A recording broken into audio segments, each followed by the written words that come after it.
भूख प्यास से भले शरीर छूट जाए, पर ऐसे गृहस्थों का अन्न स्वीकार नहीं करूंगा जो प्रभु की शरण में नहीं, जो प्रभु का भजन नहीं करते हैं, जो प्रभु का नाम जप नहीं करते। हमारा ऐसे गृहस्थों से कभी मिलन नहीं होगा, चाहे हमारा भूख प्यास से शरीर क्यों न छूट जाए। ऐसी निष्ठा साधकों को रखनी चाहिए।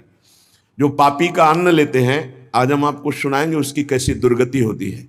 कोई भी हो, अधर्म का अन्न बुद्धि को भ्रष्ट करके नारकी गतियों को प्राप्त कराता है। इसीलिए श्रीपाद करे, क्षुधा देह त्यागो वर्मी गृहस्थैर नहीं मिला, श्रेया प्राप्त न युवती समीपम क्षणमय। बड़ा मांगलिक अवसर मिला है भगवत प्राप्ति का। माया आएगी आपके पास मोहित करने के लिए, लो मुझे भोगो। लेकिन श्रेय माने होता है कल्याण, परम श्रेय। कल्याण की प्राप्ति के लिए आपको बहुत सावधान रहना है।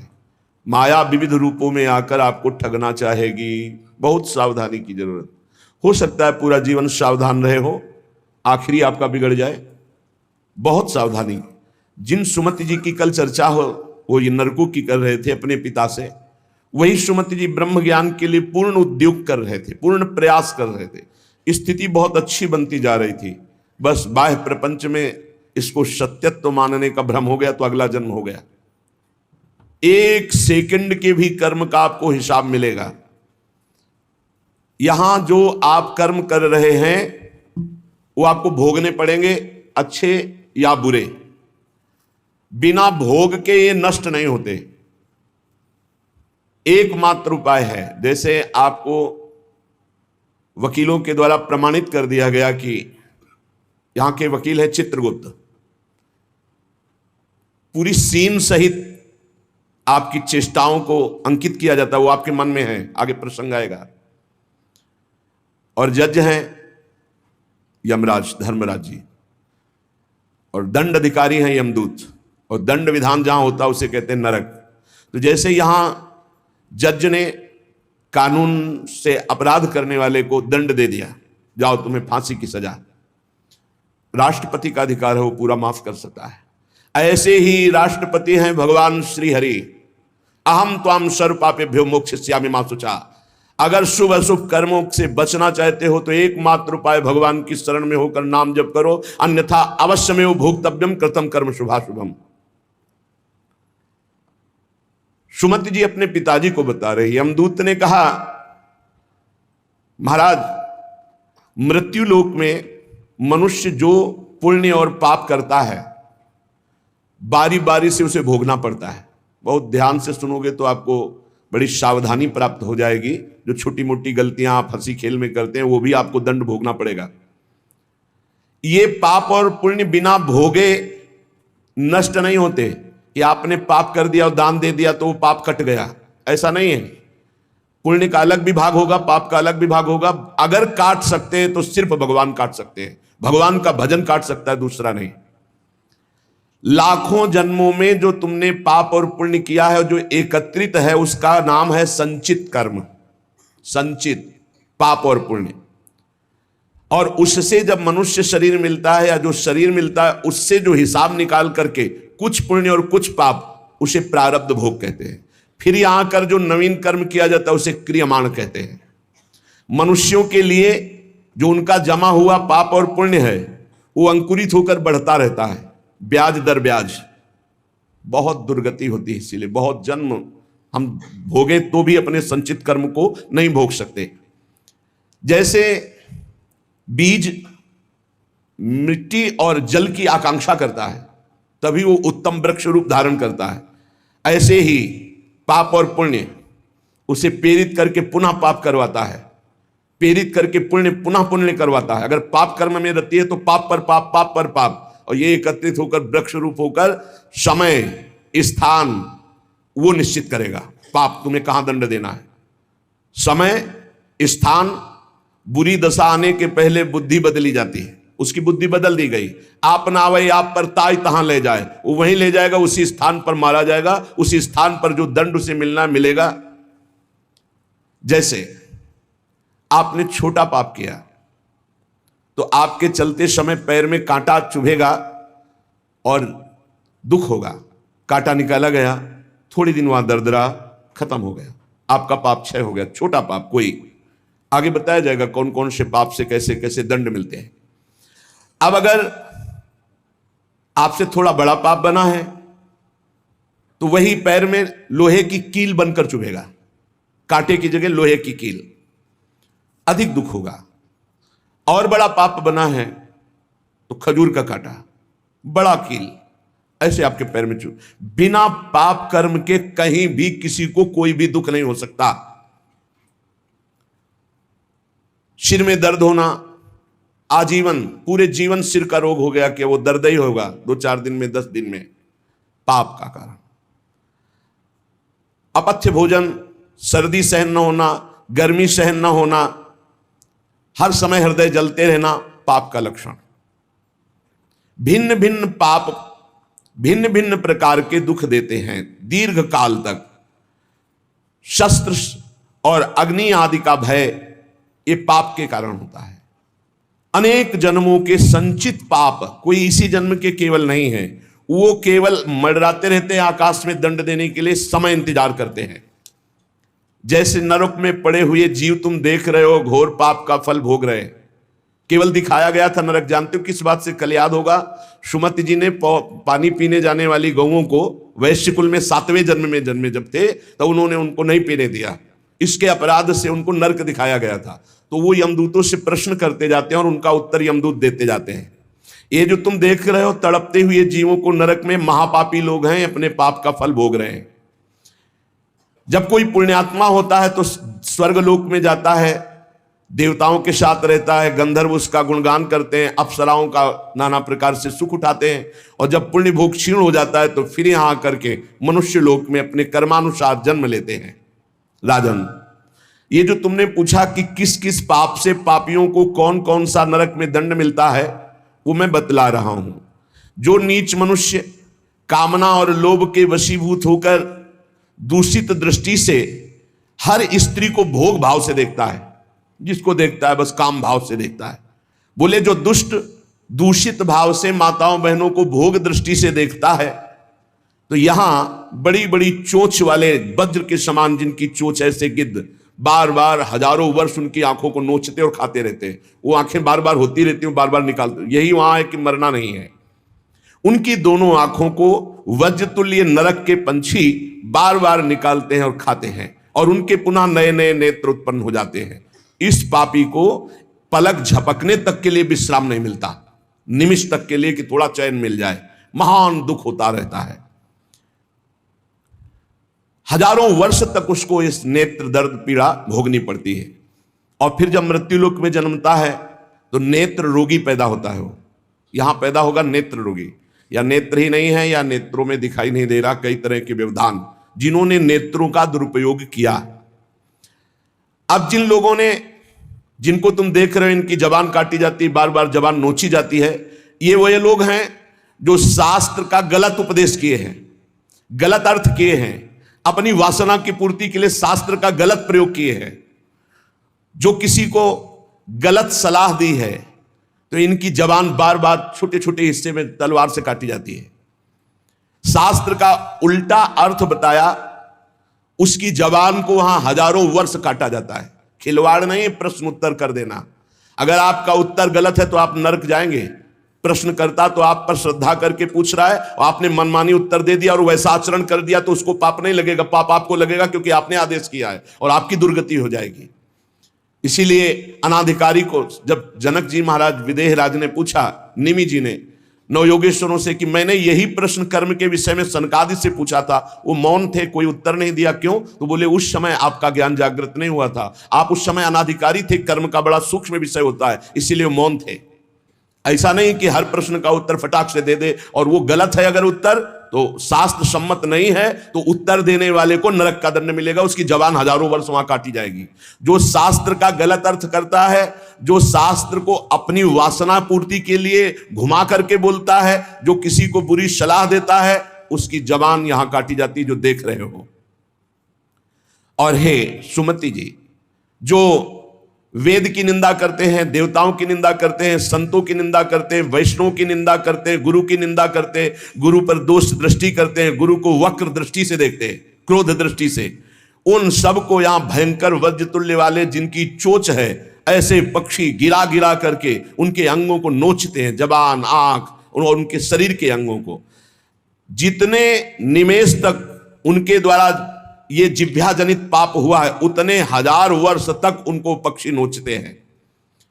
जो नराधम बिना दोष के दो मित्रों में फूट डाल देते हैं, एक दूसरे की चुगली करके, पिता पुत्र स्वजन में भेद पैदा कर देते हैं।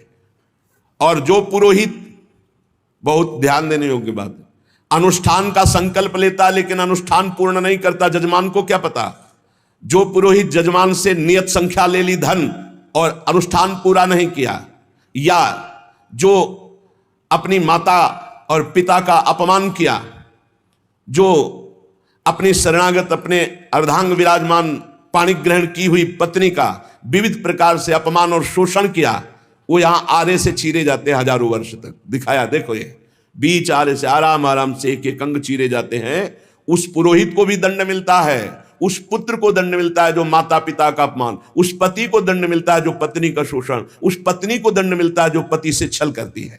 आप खुली आंख इनकी दुर्गति देख सकते हैं।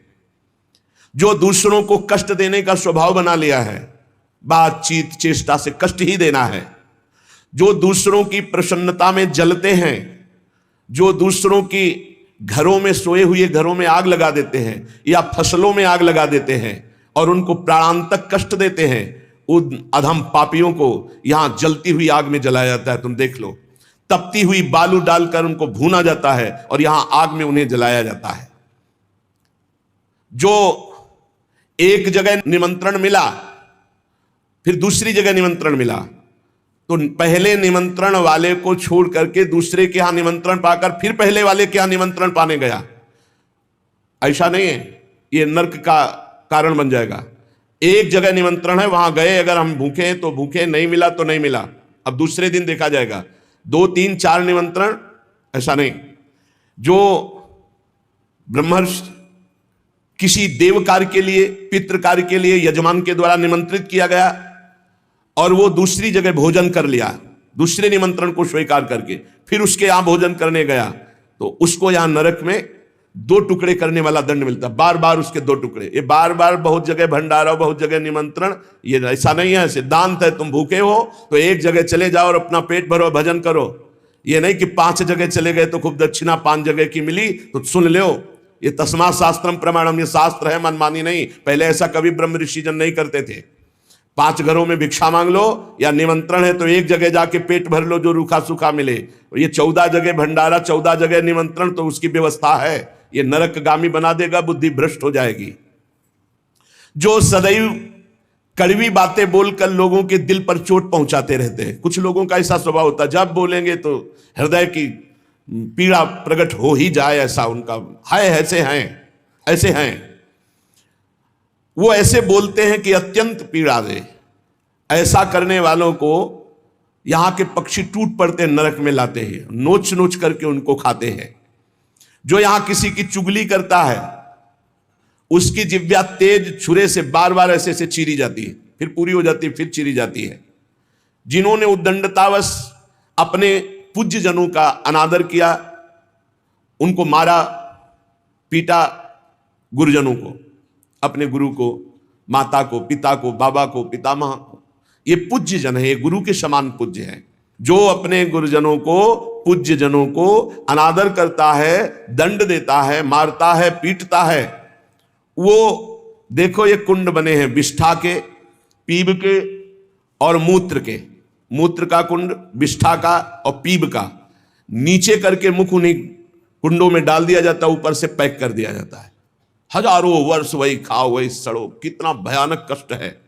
नीचे के मुख करके उसमें डाल दिया जाता है। जो लोग भोजन बनाने, बहुत ध्यान से सुनो, भोजन बनाना उद्देश्य रखो, यज्ञ है, यज्ञ के लिए भोजन बना रहे हैं। सबके हृदयों में भगवान है, पहले भोग लगाओ श्री भगवान का, फिर दरवाजे पर निकलो, आसपास झांक के देखो, कोई पशु पक्षी, कोई मनुष्य, कोई संत महात्मा, कोई भूखा तो नहीं दिखाई दे रहा। अगर एक गाय है, कुत्ता भी है, तो घर से जाओ, रोटी लाओ, पहले उसे डालो, भगवत स्वरूप मान करके पहले, फिर अपने घर में जो बड़े बूढ़े हैं सबसे पहले उनको पवाओ, बच्चे जो हैं उनको पवाओ। अच्छी अच्छी चीज तुम पालो, बड़े बूढ़े नहीं, अभी आगे आएगा, उनको भी दंड मिलता है। तो जो रसोई बनाए तो उसे भाग लगाना चाहिए, देवता का भाग, अतिथि का भाग, कौवे का भाग, गाय का भाग, और अपने जो पूर्व के बुजुर्ग जन हैं पहले उनकी सेवा। अच्छा, जो भी रसोई बने, भगवान का भोग लगाया, दरवाजे तक गए, अतिथि को देखा, एक गौ के लिए ग्रास निकाला, एक कौवा पक्षी आदि के, जरूर जरूर ये नहीं निकालोगे तो पाप है। गीता जी में कहा जो अपने लिए पका के पाता है वो पाप पाता है। तो जो अभ्यागत अपने बुजुर्ग और अतिथि, अब कोई साधु महात्मा आया, माना कोई भी हो, वो दरवाजे में पुकारा, राधे श्याम, आप छुप नहीं सकते, आपको निकलना पड़ेगा। हाँ राधे राधे, क्या चाहिए, क्या सेवा करूं आपकी? आप जल पिएंगे, आप भोजन पाएंगे? नहीं, मुझे पैसा चाहिए। वो नहीं दे सकता, खत्म खेल, आपका आदर हो गया। आप मृदु वचन में इतना तो बोल सकते हैं, राधे श्याम, आप इतना बोल सकते हैं, आप जल पिएंगे, आप रोटी पाएंगे, भोजन प्रसाद पाएंगे। नहीं, मुझे रुपया चाहिए। नहीं, मेरी श्रद्धा नहीं, मैं नहीं दे सकता, सामर्थ्य नहीं है, श्रद्धा नहीं है, कुछ भी आप कह दो उस पर चलेगा, पर आपको निकलना चाहिए। यदि आप छुपे रहे हो, आपके कान में आवाज आई आपके दरवाजे से भिक्षुक वापस जा रहा, तो आपके सुकृत नष्ट हो जाएंगे और आपको पाप लगेगा। ये धर्म है, अतिथि देवो भव। देना ना देना वो आपके ऊपर की बात है, लेकिन मृदु वचन, जल और भोजन, ये तीन तो प्राय सब नहीं, कुछ है एक फल दे दे। अगर वो कहता मुझे भूख लगी है तो आप वहीं गेट के बाहर बैठिए, परिचय नहीं है इसलिए, घर में जो सदस्य पुरुष वर्ग का उससे 2 रोटी भेज दीजिए।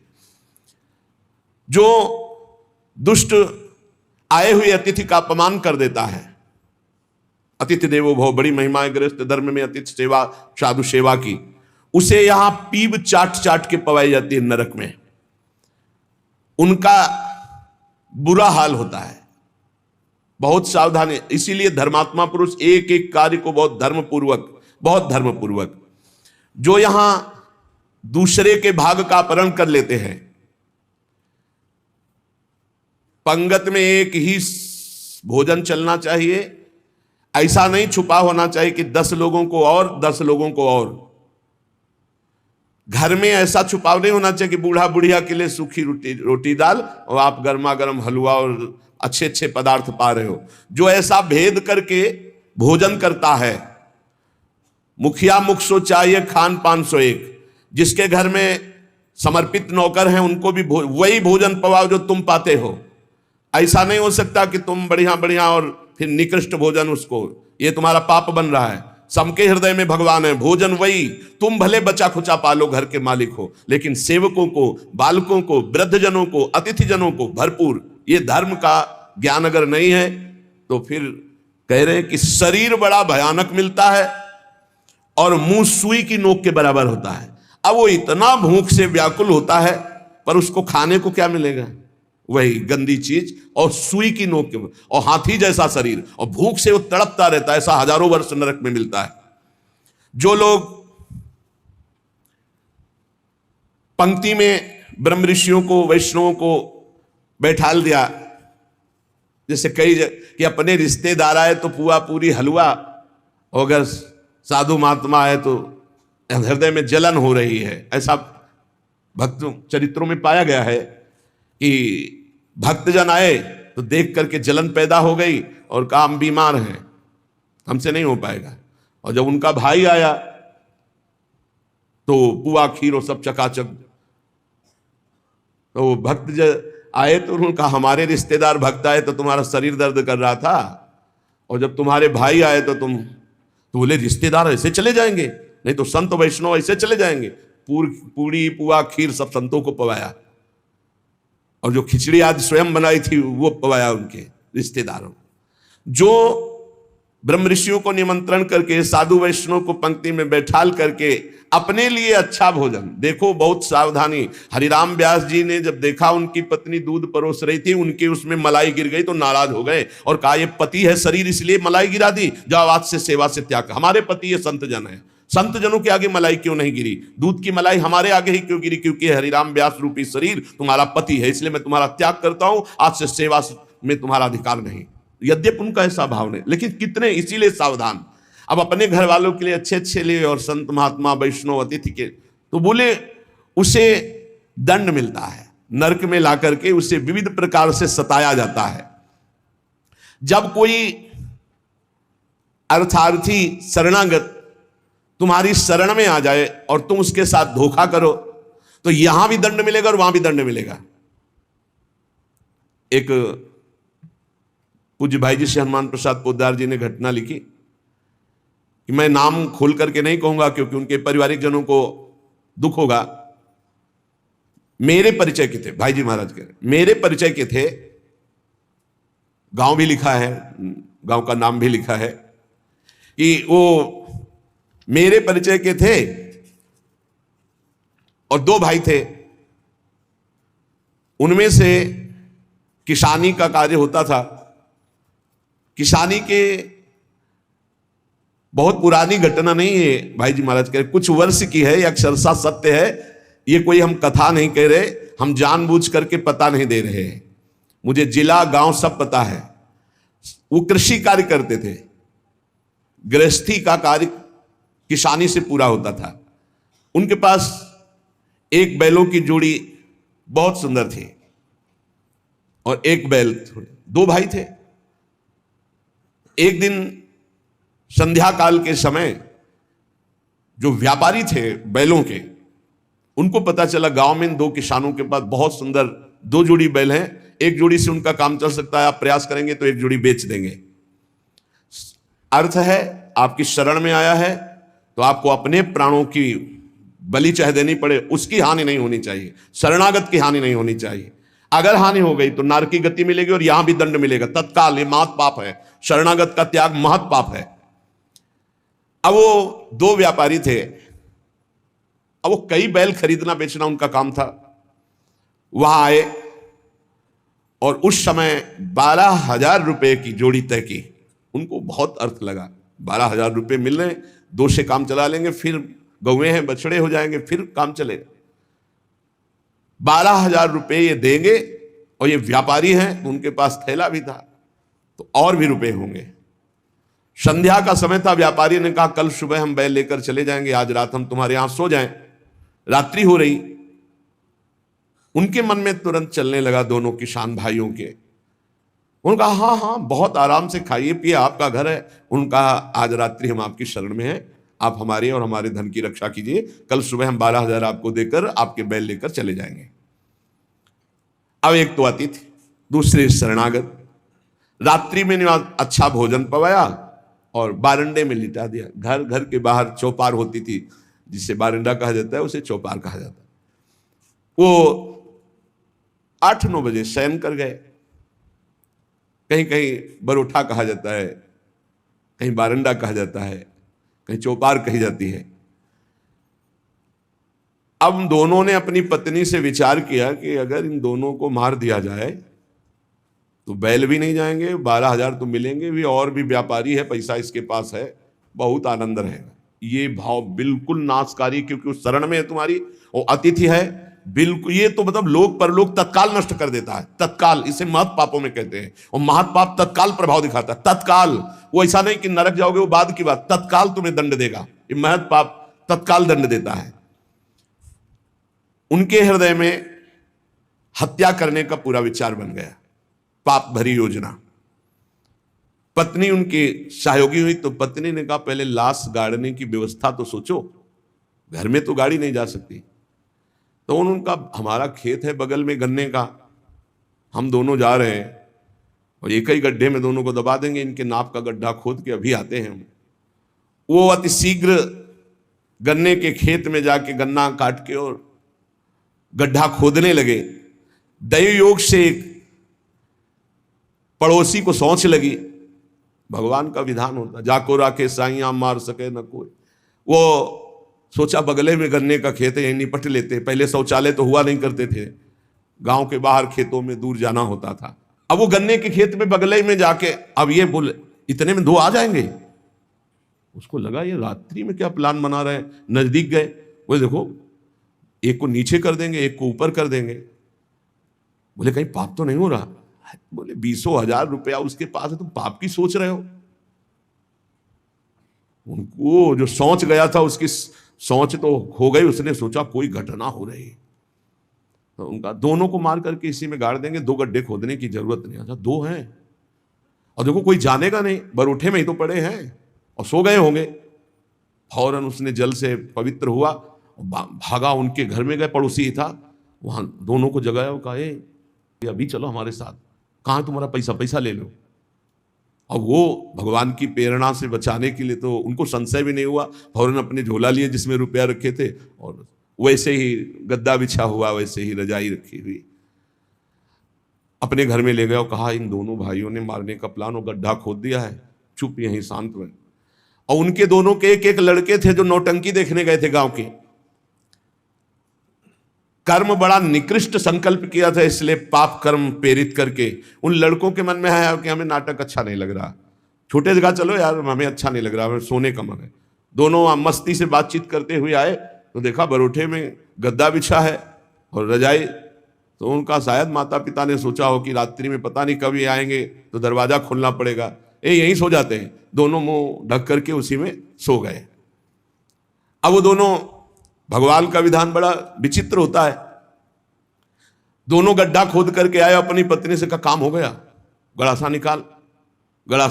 बोले तू पैर पकड़, भाई से कहा तू खोपड़ी पकड़। अंधेरे का मामला, कोई बिजली तो गांव में रहती नहीं थी। दोनों पुत्रों को काट दिया और मैं गद्दा और रजाई सहित समेट के गड्ढे में तोप के। अब जब वहां गड्ढे में डालिया तो बोले झोला कहाँ है रुपया का? बोले हमने तो सोचा था सिराने ही होगा। बोले गद्दा रजाई तो लपेट के नहीं डाले? बोले पक्का नहीं, ऐसा कैसे हो सकता है? बोले रुपया कहाँ है? अब वो तो बड़े चिंतित कि जिसके कारण मारा वो रुपया नहीं। और फिर गए गड्ढा खोदा और जब देखा कि हमारे लाला, हमारे ही पुत्र, और ना तो चिल्ला सकते हैं ना रो सकते हैं, ढूंढा वहां पैसा नहीं, ना वो जिनको मारना था वो थे नहीं, अपने बेटों को मार दिया। सुबह हुआ फिर पड़ोसी निकाल के लाया उनको, कहा ए भाई बड़ा सुंदर प्लान बना रहे थे इन दोनों को मारने का, पैसा भी सुरक्षित और ये भी सुरक्षित, अब हम जा रहे हैं सरकार से रिपोर्ट करने। दोनों को जेल हुई, दोनों पुत्र मारे गए, दोनों पत्नी और पति सहित सजा को प्राप्त।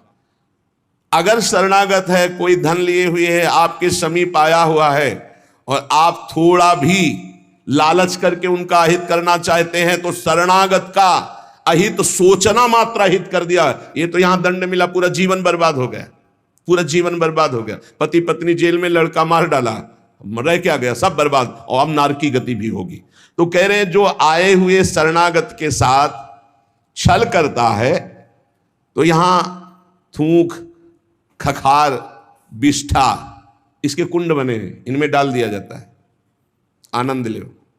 सोचो, थोड़ी देर भावना करो, गटर में पैक कर दिया जाए, आपको मरना है नहीं, थूक खखार लाभ, उसमें ये नारकी गतियां हैं। हे सुमति, बहुत ध्यान दीजिए, जो लोग झूठे मुंह और झूठे हाथ, देवता का स्पर्श, देवता को प्रणाम, गुरुजनों को प्रणाम, जो लोग ऐसा अपवित्र कार्य करते हैं उनके हाथों को यहां यमराज तिल तिल भर करके काटते हैं। जैसे कोई सब्जी नहीं काटता, ऐसे बड़ी रफ्तार से ऐसे बार बार काटते। अरे ऐसे थोड़ी शास्त्र में, हम यहाँ खाए डोल रहे हैं, ऐसे जूता पहने भोजन कर रहे हैं, न कुल्ला न आचमन, ये सब नारकी गति को प्राप्त होने वाले जीव, तभी बुद्धि भ्रष्ट मनमानी आचरण कर। पहले जानते हो गांव में कैसे पंगत पवाई जाती थी, सबके चरण धोए जाते थे। आप महाभारत में पढ़िए, राजसूय यज्ञ में जितने राजा आए थे सबसे अग्र पूजा भगवान की हुई, लेकिन भगवान ने सेवा ली थी सबके चरण धोने। कितना पवित्र व्यवहार था, शास्त्री, पट्टी बिछा दी, चरण धो दिए, हाथ धुलवाए, कुल्ला करवाए, सब बैठे, सबके तिलक पूजन, और सबका फिर वो पत्तल, दोना, सकोरा, ये पवित्र है। ये होटलों में जो खाते हैं ना, वहां रज लगा के थोड़ी धोते हैं, ऐसे मारा पानी पाइप से, वही रुमाल हजारों में फेर दी।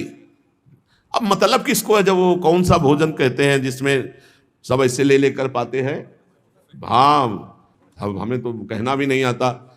अब सोचो, उसमें वही शराब पिए हुए व्यक्ति खा रहा है, उसी से आप ले रहे, उसी से जो जो मना। अब वो पाया फिर लेने का मन है, फिर कोई रोकने वाला है, वहां कोई खड़ा है नहीं, सब रखे बोले वीआईपी लोग हैं, वीआईपी लोगों की वीआईपी व्यवस्था है, समझ लीजिए। जो झूठे मुंह होकर के या भगवान सूर्य चंद्र की तरफ करके लघु शंका करते हैं, सूर्य उदय है, सूर्य भगवान की तरफ, चंद्र भगवान की तरफ, भगवत विग्रहों की तरफ लघुशंका करते हैं तो उनके आंखों में आग का अंगार रखा जाता है, ऐसे बार बार चीखते जलते हैं। जो जेठ होकर अपने लघु भ्राता की पत्नी के साथ गलत, पिता होकर अपनी पुत्री के साथ, भाई होकर अपनी बहन के साथ, या गुरु पत्नी के, ऐसे लोगों को तपाई हुई लोहे की स्त्री के साथ बेड़ियों से, लोहे की ऐसे जंजीरों से जो जलती हुई, उसी में जकड़ दिया जाता है। बहुत तुम्हारी बुद्धि भ्रष्ट हुई थी, जो बहन बेटी और पवित्र संबंध भी नहीं तुम्हें दिखाई दिए तो उसमें लपेट दिया। लोहे की स्थिर धधकती हुई आग, लोहे की जंजीरों से बांध दिया। त्राहिमाम पुकार रहा है, हजारों वर्ष बंधा रहे, मरना तो है नहीं, जकड़ दिया जाता। आग का अंगार आसो पास उसके रख दिया जाता है। उसके पूरे के पूरे शरीर में बार बार दाह आग होती है, चिल्लाता है। ऐसे नराधमों को यहां बहुत दंड दिया जाता है। यमदूत कहते हैं, जो अपने कानों से गुरु की निंदा सुनता है, जो अपने कानों से वैष्णवजनों की निंदा सुनता है, जो दूसरों की निंदा सुनकर के हर्षित होता है, ऐसे पापियों को यमदूत जो लाते हैं यमराज के, वो तपाया हुआ लोहा उनके कानों में डाला जाता है। बार बार तपाया हुआ लोहा, बार बार गुरु निंदा सुनी, संत निंदा सुनी, वैष्णव निंदा सुनी, सुनने वालों को, और बड़े हर्षित होते। जब किसी की निंदा होती ना तो कुछ लोग ऐसे हर्षित होते जैसे उनको सम्राट पद मिल रहा हो। अरे पर निंदा के कीते आवत नहीं कछुआत, मूर्ख पर्वत पाप को ले चल अपने साथ। यहां विलाप करते हैं, पर यहां यमदूत स्वयं कह रहे हैं, हम लोगों के हृदय में दया तनिक भी नहीं, और क्रोधित होकर उनको और कष्ट देते हैं। जैसे वो विलाप करते हैं तो क्रोधित होकर और कष्ट देते हैं। जो देव मंदिर में जमीन लगाई गई, या किसी ऋषि मुनि को दान में दे दी गई, या कोई सभा भवन है सार्वजनिक, जो इनको तुड़वाकर उनकी जमीन हड़प लेते हैं, उस जगह अपना निवास स्थान बना लेते हैं, उसका प्रयोग करते हैं। यहां यमदूत उन्हें ला करके धीरे धीरे उनके शरीर की खाल उदारते हैं। पूरी उधल गई, फिर शरीर में नई खाल, फिर धीरे धीरे होश में। ये नहीं कि देवालय की लगी हुई संपत्ति का प्रयोग कर लिया, या देवालय को विध्वंस कर दिया, या सभा भवनों को विध्वंस करके अपने लिए अपना कब्जा, तो फिर ये वो चीखते चिल्लाते, पर यहां दया नहीं है। जो गौ के स्थान में, पवित्र स्थान में जल में मल त्याग करते हैं, जैसे नदी है, कोई सरोवर है, या गौशाला है, या देवालय है, उसकी सीमा में मल त्याग करते हैं। यहां के बड़े बड़े कौवे जिनकी लंबी चोंच होती है, उनकी गुदा द्वार से आते खींचते हैं बार बार, बहुत होश में। ये शास्त्र सुने नहीं जाते, इसलिए मनमानी पापाचरण होते हैं, जो जहां मनाया वहां। जो अपनी कन्या को रकम दे के बेचते हैं, बेचना होता है कि हमको इतना, ऐसा एक से बेचा फिर दूसरे के साथ बेचा, उसको यहां लाया जाता है और उसके शरीर में बड़े बड़े घाव किए जाते हैं, और फिर नमक की नदी है, उस नदी में डाल दिया जाता है। वो मात क्लेशित हजारों वर्ष। जो मनुष्य विकट संपत्ति और वो समस्या ही नष्ट हो गई, पुत्र, भृत्य, पत्नी, बंधुवर्ग और बुजुर्गजन, किसी का त्याग कर देता है विपत्ति आने पर, और अपना पेट पालन करने लगता है, इनको छोड़ देता है। तो यहां हम लोगों में कुछ यमदूत ऐसे हैं जो बिल्कुल कर्कश होकर के उनके मांस को नोचते हैं और उसी के मुंह में डालते हैं, उसी को खवाते हैं, उसे खाना पड़ता है। जो मनुष्य अपने पुण्यों को यहां बेच देते हैं, उनकी बड़ी दुर्गति होती है। जैसे 1 घंटा नाम कीर्तन करेंगे 500 रुपया लेंगे, अमुक कार्य करेंगे अमुक रुपया लेंगे। जो अपने पुण्यों को बेच देते हैं, कई तरह से बेचना होता है, और उनकी व्याख्या कहां तक करें। जो अपने पुण्य कार्यों का दाम लेते हैं, बेच देते हैं, वो पापी हैं, और उनको यहां चक्कियों में डाल के नरक में पीसा जाता है, जैसे आटा पीसा जाता है।